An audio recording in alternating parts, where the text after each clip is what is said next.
दोस्तों, हिस्ट्री यानी कि इतिहास एक ग्रीक वर्ड हिस्टोरिया से बना है, जिसका मीनिंग है इंक्वायरी, इन्वेस्टिगेशन या पास्ट नॉलेज। हम सभी जानते हैं कि अतीत का अध्ययन पिछली घटनाओं के साथ साथ इन घटनाओं से जुड़े खोज, संग्रह और व्याख्या से संबंधित होता है। और इसी कारण हिस्ट्री के रिकंस्ट्रक्शन में हिस्टोरिकल सोर्सेज की एक अहम भूमिका होती है। इन सोर्सेज को दो भागों में विभाजित किया जा सकता है। पहला नॉन लिटरेरी सोर्सेज और दूसरा literary sources. Non literary sources में कॉइन्स, इंस्क्रिप्शंस, मॉन्यूमेंट्स और आर्कियोलॉजिकल रिमेन्स शामिल होते हैं। हिस्टोरियंस के अनुसार पास्ट की स्टडी को प्री हिस्ट्री, प्रोटो हिस्ट्री और हिस्ट्री में विभाजित किया गया है। प्री हिस्ट्री इतिहास के उस हिस्से से जुड़ा है जब राइटिंग यानी कि लेखन का आविष्कार नहीं हुआ था। इस दौर का उपलब्ध ज्ञान कुछ आर्कियोलॉजिकल एविडेंसेस पर आधारित है, जैसे कि उस समय की पॉटरी, आर्टिफैक्ट्स, स्टोन टूल्स और मेटल इंप्लीमेंट्स जो कई प्री हिस्टोरिक साइट से प्राप्त हुए हैं। वहीं दूसरी तरफ आर्कियोलॉजिकल सोर्सेज के साथ साथ रिटन एविडेंस का युग हिस्ट्री का निर्माण करता है। इसके अलावा प्री हिस्ट्री और हिस्ट्री के बीच के दौर को प्रोटो हिस्ट्री के रूप में जाना जाता है। ये उस टाइम पीरियड को इंडिकेट करता है जिसके रिटन रिकॉर्ड्स तो अवेलेबल हैं, लेकिन उनकी स्क्रिप्ट डिसाइफर न होने के कारण हिस्टोरियंस उस इंफॉर्मेशन को डिकोड नहीं कर पाए हैं। आज हम इंडिया के प्री हिस्टोरिक पीरियड के बारे में विस्तार से चर्चा करेंगे। इसमें लगभग 200,000 बीसी से लेकर 3,500 to 2,500 बीसी तक का टाइम पीरियड आता है। माना जाता है कि इस प्रारंभिक काल में भारतीय मानव नेग्रिटो रेस के थे और हंटिंग, गैदरिंग जैसी एक्टिविटीज के जरिए अपना जीवन यापन करते थे। प्री हिस्टोरिक एज में डिफरेंट फेजेस में धीरे धीरे मानव सेटल्ड लाइफ की तरफ आगे बढ़ता है। तो आइए विस्तार से समझते हैं ह्यूमन हिस्ट्री की इस फाउंडेशन एज को, प्री हिस्टोरिक पीरियड। इंडिया में प्री हिस्टोरिक एज की शुरुआत स्टोन एज से होती है। मानव के इस प्रारंभिक काल के बारे में कुछ आर्कियोलॉजिकल एविडेंस मिले हैं, जिनमें पत्थर के औजार यानी कि स्टोन टूल्स सबसे ज्यादा मात्रा में पाए गए हैं। यह संभावना है कि लोगों ने पत्थर, लकड़ी और हड्डी के टूल्स और वेपन्स बनाए और उनका इस्तेमाल किया, जिनमें से स्टोन टूल्स सबसे अच्छे रूप में आज तक संरक्षित हैं। इसीलिए इस काल को लिथिक एज या स्टोन एज कहा जाता है। जियोलॉजिकल एज स्टोन टूल्स के टाइप्स और प्री हिस्टोरिक लोगों के लाइफस्टाइल के आधार पर स्टोन एज को मुख्य रूप से 3 प्रकार में वर्गीकृत किया गया है। पहला पेलियोलिथिक एज यानी ओल्ड स्टोन एज, दूसरा मेसोलिथिक एज यानी मिडिल स्टोन एज और तीसरा नियोलिथिक एज यानी न्यू स्टोन एज। आइए इस दौर को विस्तार से समझते हैं। पेलियोलिथिक एज, जो कि 30,000 बीसी से 10,000 बीसी के बीच मानी जाती है। पेलियोलिथिक शब्द 2 ग्रीक वर्ड से बना है। पेलियो, जिसका अर्थ है पुराना, और लिथोस, जिसका अर्थ है स्टोन, और इस तरह यह नाम स्टोन टूल्स के महत्व को दर्शाता है। पेलियोलिथिक पीरियड की यह लंबी अवधि मानव इतिहास के 99% हिस्से को कवर करती है। भारत में पेलियोलिथिक पीरियड के सबसे पहले आर्कियोलॉजिकल एविडेंस की डिस्कवरी का श्रेय ज्योग्राफिकल सर्वे ऑफ इंडिया के जियोलॉजिस्ट रॉबर्ट ब्रूस फुट को दिया जाता है। उन्होंने 1863 में तमिलनाडु राज्य के पल्लवपुरम डिस्ट्रिक्ट में पल्लवरम हैंडैक्स की खोज की थी। इसी कारण उन्हें father of pre historic archaeology भी कहा जाता है। दोस्तों, प्राचीन लोगों के द्वारा उपयोग किए जाने वाले स्टोन टूल्स और क्लाइमेट के डिफरेंसेस के आधार पर इस युग को 3 फेजेस में बांटा गया है। इसमें पहला फेज है लोअर पेलियोलिथिक एज, जो 30,000 बीसी से 100,000 बीसी तक के पीरियड को कवर करता है। यह दौर आइस एज का था और इस दौर का मानव मुख्य रूप से हंटर और गैदरर था। खोजकर्ताओं के अनुसार उस समय ह्यूमंस बिना पॉलिश किए हुए रफ और हैवी स्टोन टूल्स जैसे कि हैंड एक्सेस, चॉपर्स और क्लीवर्स का इस्तेमाल किया करते थे। औजार बनाने के लिए लाइमस्टोन्स का भी प्रयोग किया जाता था। महाराष्ट्र राज्य का एक छोटा सा शहर बोरी ओल्डेस्ट लोअर पेलियोलिथिक साइट्स में से एक है। इसके अलावा कश्मीर वैली, राजस्थान के दिदवाना डेजर्ट एरिया और थार डेजर्ट में भी अनेक स्थल मिले हैं। चूंकि इस युग में स्टोन के टूल्स महत्वपूर्ण थे, इसीलिए लोगों ने ऐसी जगहों को खोजने की कोशिश की जहां अच्छी क्वालिटी के स्टोन आसानी से उपलब्ध हो। ऐसी साइट्स पर प्राचीन लोग स्टोन टूल्स बनाते थे और उन्हीं स्थानों को फैक्ट्री साइट्स के रूप में जाना जाता था। इनमें केव्स और शेल्टर्स भी शामिल हैं, जहां लोग लंबे समय तक आश्रय भी लिया करते थे। इन्हें हैबिटेशन कम फैक्ट्री साइट्स कहा जाने लगा। लोगों ने इन नेचुरल केव्स को इसलिए चुना क्योंकि ये बारिश, गर्मी और तेज हवा से उन्हें बचाने की जगह प्रदान करती थी।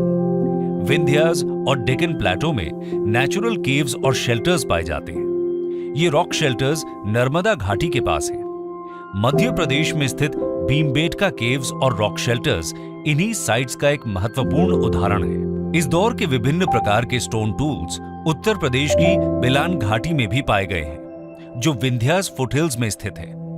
इसके साथ ही आंध्र प्रदेश के नागार्जुना कोंडा में भी लोअर पेलियोलिथिक एज के साक्ष्य मिलते हैं। इस दौर की अन्य मुख्य साइट्स में गुजरात का सौराष्ट्र रीजन, डेक्कन प्लेटो और छोटा नागपुर प्लेटो शामिल है। अब बात करते हैं दूसरे फेज यानी मिडिल पेलियोलिथिक एज की, जो 100,000 बीसी से 40,000 बीसी के बीच का काल था। दोस्तों, मिडिल पेलियोलिथिक एज में ह्यूमंस ने शार्प और पॉइंटेड टूल्स जैसे फ्लेक्स, ब्लेड्स और पॉइंटर्स बनाना शुरू किया था। वे छोटे एनिमल्स को मारने के लिए और मीट कटिंग के लिए इन उपकरणों का इस्तेमाल करते थे। लोअर पेलियोलिथिक एज की तुलना में इस दौर के टूल्स छोटे, हल्के और पतले थे। इस युग के अवशेष नर्मदा नदी के किनारे कई स्थानों पर और तुंगभद्रा नदी के दक्षिण में भी कई स्थानों पर पाए जाते हैं। इसके अलावा राजस्थान की लूनी वैली, यूपी की बेलन वैली और एमपी की भीमबेटका केव्स भी इस दौर के मुख्य स्थलों में शामिल है। तीसरा फेज है अपर पेलियोलिथिक एज, जो 40,000 बीसी से 10,000 बीसी तक का पीरियड था। दोस्तों, अपर पेलियोलिथिक एज आइस एज के लास्ट फेज के साथ कोइंसाइड करता था, जब क्लाइमेट तुलनात्मक रूप से वार्मर और ह्यूमिडिटी कम हो चुकी थी। इस दौर को आधुनिक लोगों की उपस्थिति का प्रतीक माना जाता है। इस एज के साथ ही मॉडर्न ह्यूमन बीइंग स्पीशीज यानी कि होमो सेपियंस का उद्भव हुआ था। इस समय के स्टोन टूल्स में टेक्नोलॉजिकल एडवांसमेंट्स देखने को मिलते हैं। Needles, burins, fishing tools, parallel sided blades और बोरिंग टूल्स जैसे उपकरणों का आविष्कार इस दौर में हुआ। इंडिया में ब्लेड्स और ब्यूरिन्स के उपयोग के साक्ष्य Andhra Pradesh, Karnataka, Maharashtra, MP, southern UP, Jharkhand और आसपास के क्षेत्रों में पाए गए। गुजरात सैंड ड्यून्स के अपर लेवल्स में भी ब्लेड्स, स्क्रैपर्स और फ्लेक्स जैसे टूल्स पाए गए हैं। इसके साथ ही बोन टूल्स जैसी विशेषता केवल आंध्र प्रदेश के कुर्नूल और मुच्छतला चिंतामणि गावी केव साइट्स पर पाए गए हैं। तो दोस्तों, अभी तक हमने पेलियोलिथिक एज को समझा। लगभग 12,000 बीसी से लेकर 10,000 बीसी तक की अवधि में क्लाइमेट चेंज के साक्ष्य पाए जाते हैं। इस समय के साथ ही मेसोलिथिक एज की शुरुआत हुई थी। तापमान में वृद्धि और जलवायु परिवर्तन के कारण आइस मेल्टिंग और फ्लोरा फौना में कई बदलाव हुए और इसी के साथ ह्यूमंस की जीवन शैली और उपयोग में किए जाने वाले टूल्स में भी एडवांसमेंट्स देखने को मिले। आइए एक नजर डालते हैं मेसोलिथिक एज की विशेषताओं पर। Mesolithic as 10,000 BC to 6,000 BC। Mesolithic शब्द दो ग्रीक वर्ड्स मेसो और लिथोस से लिया गया है। लिथोस का अर्थ स्टोन होता है, ये तो हमने पहले ही समझ लिया है। मेसो का अर्थ होता है मिडिल, इसीलिए प्री हिस्ट्री के इस मेसोलिथिक स्टेज को मिडिल स्टोन एज के रूप में भी जाना जाता है। मेसोलिथिक कल्चर पेलियोलिथिक की तुलना में अधिक मॉडर्न और डाइवर्सिटी के लिए जाना जाता है। गंगा प्लेन्स में फर्स्ट ह्यूमन कॉलोनाइजेशन इसी अवधि के दौरान हुआ था। इस युग के टूल्स में माइक्रोलिथ्स सबसे प्रमुख उपकरण थे। माइक्रोलिथ्स एक प्रकार के मिनिएचर स्टोन टूल्स थे, जो आमतौर पर क्रिप्टोक्रिस्टलाइन सिलिका या चर्ट जैसे फाइनली ग्रेन्ड रॉक से बने होते थे। इन माइक्रोलिथ्स का इस्तेमाल ह्यूमंस छोटे जानवरों और पक्षियों का शिकार करने के लिए किया करते थे। इसके अलावा इनका कॉम्पोजिट टूल्स बनाने के लिए उपयोग होता था। इन कॉम्पोजिट टूल्स का प्लांट गैदरिंग, हार्वेस्टिंग, ग्रेटिंग इत्यादि जैसे काम के लिए इस्तेमाल किया जाता था। उत्तर प्रदेश के मिर्जापुर डिस्ट्रिक्ट के रॉक शेल्टर्स में माइक्रोलिथ्स और अन्य मेसोलिथिक टूल्स की सबसे पहली खोज की गई थी। इसके अलावा राजस्थान का बागौर क्षेत्र सबसे बड़ी डॉक्यूमेंटेड मेसोलिथिक साइट्स में से एक है। बागौर कोठारी नदी पर स्थित है, जहां खुदाई में माइक्रोलिथ्स के साथ एनिमल बोन्स और शेल्स भी प्राप्त हुए। इसके साथ ही ये माइक्रोलिथ्स ताप्ती, साबरमती, नर्मदा और माही नदी की कुछ घाटियों में भी पाए गए हैं। जैसा कि हमने पहले देखा कि मेसोलिथिक युग का आरंभ क्लाइमेट चेंज के साथ हुआ था। तापमान की वृद्धि के कारण कई क्षेत्रों में ग्रासलैंड्स का विकास होने लगा, जिसके परिणाम स्वरूप डियर, एंटीलोप, गोट, शीप और कैटल यानी कि घास पर जीवित रहने वाले जानवरों की संख्या में वृद्धि हुई। जहां अभी तक ह्यूमंस हंटर गैदरर के रूप में जीवन बिता रहे थे, अब वो एनिमल डोमेस्टिकेशन, उनके फूड हैबिट्स और ब्रीडिंग सीजन्स के बारे में सीखने लगे। मध्य प्रदेश के आदमगढ़ में एनिमल डोमेस्टिकेशन का सबसे पुराना साक्ष्य मिलता है। डोमेस्टिकेटेड एनिमल्स में पहला वाइल्ड डॉग था। इसके अलावा शीप और गोट सबसे आम पालतू जानवर हुआ करते थे। मेसोलिथिक ह्यूमंस ने जानवरों की खाल के बने कपड़े भी पहनना शुरू कर दिया था। इसके साथ साथ मेसोलिथिक एज वो दौर था जब सबकॉन्टिनेंट के विभिन्न भागों में व्हीट, बार्ली और राइस सहित कई और अनाज प्राकृतिक रूप से उगने लगे थे। इसके अलावा मेसोलिथिक लोग आर्ट लवर्स भी थे और उन्होंने रॉक पेंटिंग्स की शुरुआत की। इन पेंटिंग्स की थीम ज्यादातर वाइल्ड एनिमल्स, हंटिंग, डांसिंग जैसी एक्टिविटीज को डिपिक्ट करती है। पूरे इंडिया में लगभग 150 मेसोलिथिक रॉक आर्ट साइट्स हैं, जिनमें एमपी की भीमबेटका केव्स, कारवाड़, जाओरा, ओडिशा का संभलपुर और सुंदरगढ़ और केरला का एरुथु गुहा जैसे समृद्ध साइट्स शामिल हैं। ये रॉक पेंटिंग्स धार्मिक प्रथाओं के विकास को भी दर्शाते हैं। पेलियोलिथिक युग के विपरीत इस युग के लोग मृत्यु के बाद जीवन में विश्वास करते थे और इसीलिए उन्होंने ह्यूमन और एनिमल डेड बॉडीज को फूड आइटम्स और दूसरे वस्तुओं के साथ दफनाने का रिचुअल शुरू किया था। गुजरात में स्थित लंगनाज और वेस्ट बंगाल में स्थित बुरहानपुर भी महत्वपूर्ण मेसोलिथिक साइट्स में शामिल हैं। इन साइट्स से वाइल्ड एनिमल्स जैसे कि राइनोसोरस और ब्लैक बक की बोन्स और ह्यूमन स्केलेटन्स के साथ बड़ी संख्या में माइक्रोलिथ्स बरामद किए गए हैं। दोस्तों, मेसोलिथिक काल के बाद 6000 बीसी से 1000 बीसी तक का दौर स्टोन एज के लास्ट फेज नियोलिथिक एज के रूप में जाना जाता है। आइए नियोलिथिक पीरियड की विशेषताओं पर नजर डालते हैं। Neolithic age 6000 BC to 1000 BC. Neolithic शब्द ग्रीक शब्द नियो से लिया गया है, जिसका अर्थ है नया। इस प्रकार नियोलिथिक युग न्यू स्टोन एज को रेफर करता है। प्रसिद्ध आर्कियोलॉजिस्ट गॉर्डन चाइल्ड ने अपनी किताब मैन मेक्स हिमसेल्फ में लिखा है कि नियोलिथिक युग ने मनुष्य के जीवन में एक क्रांति ला दी। उनके द्वारा इस क्रांति को नियोलिथिक रेवोल्यूशन का नाम दिया गया। जिस प्रकार हमने देखा कि पेलियोलिथिक एज में ह्यूमंस पूरी तरह से नेचर पर डिपेंडेंट और हंटर गैदरर थे और मेसोलिथिक एज में ह्यूमंस द्वारा एनिमल डोमेस्टिकेशन शुरू हुआ। परिवर्तन और आधुनिकता की इस श्रृंखला में नियोलिथिक एज में मानव फूड गैदरर से फूड प्रोड्यूसर बन गए। नियोलिथिक पीरियड अपनी एग्रीकल्चरल प्रैक्टिसेस की शुरुआत के लिए महत्वपूर्ण है। यूपी के इलाहाबाद के पास स्थित कोल्डिवा और महागारा भारत ही नहीं बल्कि पूरी दुनिया में राइस कल्टीवेशन का सबसे पुराना प्रमाण प्रदान करते हैं। ओल्ड स्टोन एज के विपरीत इस काल में लोग पॉलिश्ड स्टोन टूल्स और एक्सेस का उपयोग करने लगे, जिन्हें अक्सर केल्ट्स कहा जाता है। ये टूल्स पहले के क्रूड फ्लेक्ड स्टोन की तुलना में अधिक रिफाइंड दिखाई देते हैं। इसके साथ ही वे बोन से बने टूल्स भी इस्तेमाल करते थे, जैसे needles, scrapers, borers, arrowheads etcetera. नए पॉलिश्ड टूल्स के उपयोग से ह्यूमंस के लिए खेती, शिकार और अन्य कामों को बेहतर तरीके से करना आसान हो गया। बिहार के चिरांद साइट से बोन से बने वेपन्स प्राप्त हुए हैं। अगर हम एग्रीकल्चर की बात करें तो नियोलिथिक एज के लोग फलों के साथ रागी, कॉटन, राइस, व्हीट, बार्ली और हॉर्स ग्राम ग्रो करते थे। इसके साथ ही डोमेस्टिकेटेड एनिमल्स में कैटल, शीप और गोट शामिल थे।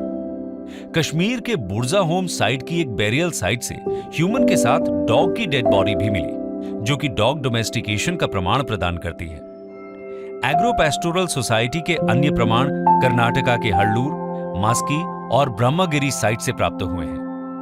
पौधों और जानवरों को पालतू बनाने की शुरुआत से बड़ी मात्रा में फूड ग्रेन्स और एनिमल फूड का प्रोडक्शन होने लगा था और प्रोड्यूस किए गए इन फूड ग्रेन्स और कुक्ड फूड को स्टोर करने के लिए मिट्टी के बर्तन यानी कि पॉटरी मेकिंग की शुरुआत हुई और इस प्रकार मिट्टी के बर्तन पहली बार नियोलिथिक एज में दिखाई दिए।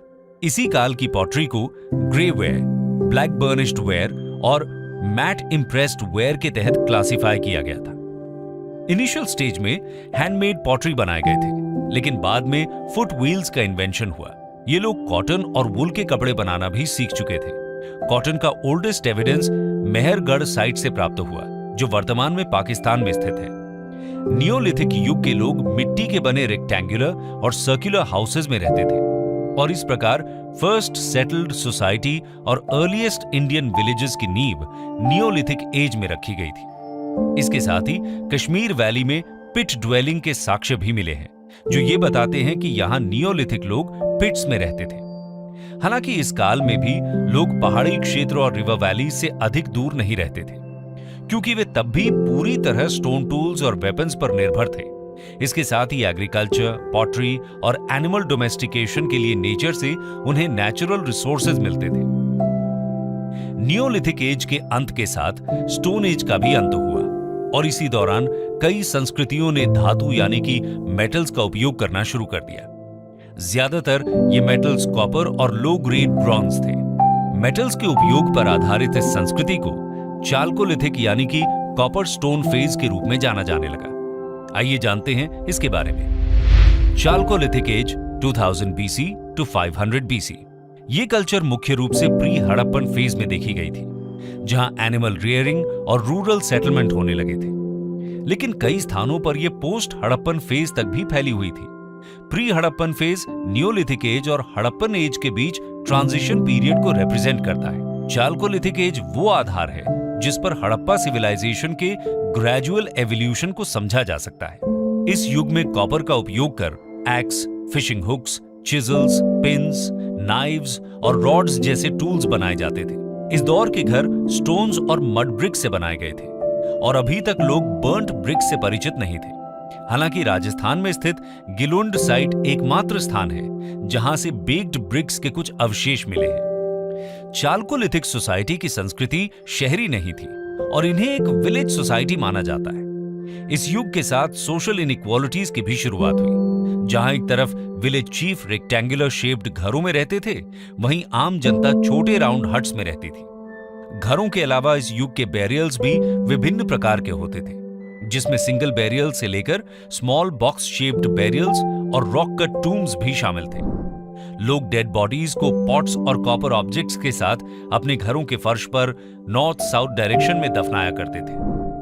वेस्ट महाराष्ट्र में पाए गए बैरियल्स में काफी बड़ी संख्या में छोटे बच्चों को दफनाने के एविडेंस मिले हैं, जो ये स्पष्ट करते हैं कि नियोलिथिक एज में इन्फेंट मोर्टेलिटी रेट काफी अधिक थी। इस दौर में आर्ट और क्राफ्ट में वृद्धि हुई, जिसमें कॉपर स्मिथ्स और स्टोन वर्कर्स भी शामिल थे। उन्हें स्पिनिंग, वीविंग और क्लॉथ मैन्युफैक्चरिंग भी आती थी।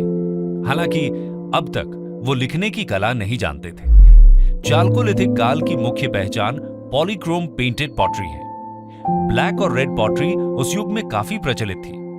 ओकर कलर्ड पॉटरी भी बहुत लोकप्रिय थी।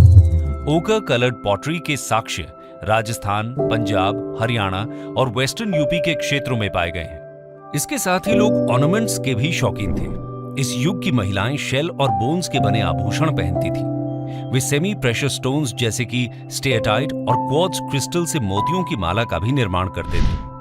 चाल्कोलिथिक युग अनेक संस्कृतियों के लिए जाना जाता है।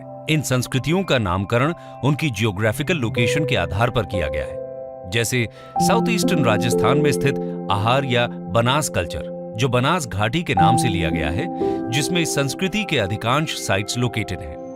ये भारत में सबसे पुरानी चाल्कोलिथिक कल्चर्स में से एक है। इस कल्चर के major excavated sites Udaipur, Bhilwara और राजसमंद डिस्ट्रिक्ट में स्थित हैं। यहां से स्टोन ब्लेड्स और राइस कल्टीवेशन के प्रमाण मिले हैं। इसके साथ ही रिच सिरेमिक ट्रेडिशन के भी साक्ष्य मिलते हैं।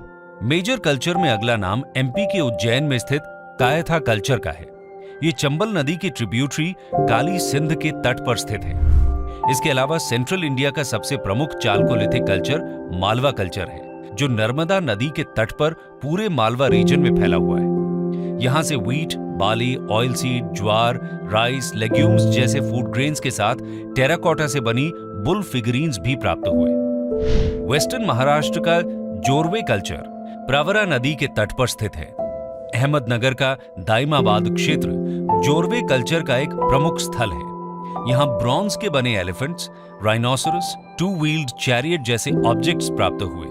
अन्य प्रमुख साइट्स में बिहार का चिरांद, एमपी का नेवादा, गुजरात का रंगपुर और महाराष्ट्र का इमाम गांव और नासिक शामिल हैं। इस प्रकार कुल मिलाकर भारत में चाल्कोलिथिक साइट्स रीजनल डाइवर्सिटी को दर्शाते हैं। अभी तक हमने स्टोन एज के अलग अलग फेजेस के बारे में जाना। इन सभी पीरियड्स में जो बात कॉमन थी वो है स्टोन और टूल्स, यानी कि स्टोन का इस्तेमाल टूल्स या फिर वेपन बनाने के लिए किया जाता था।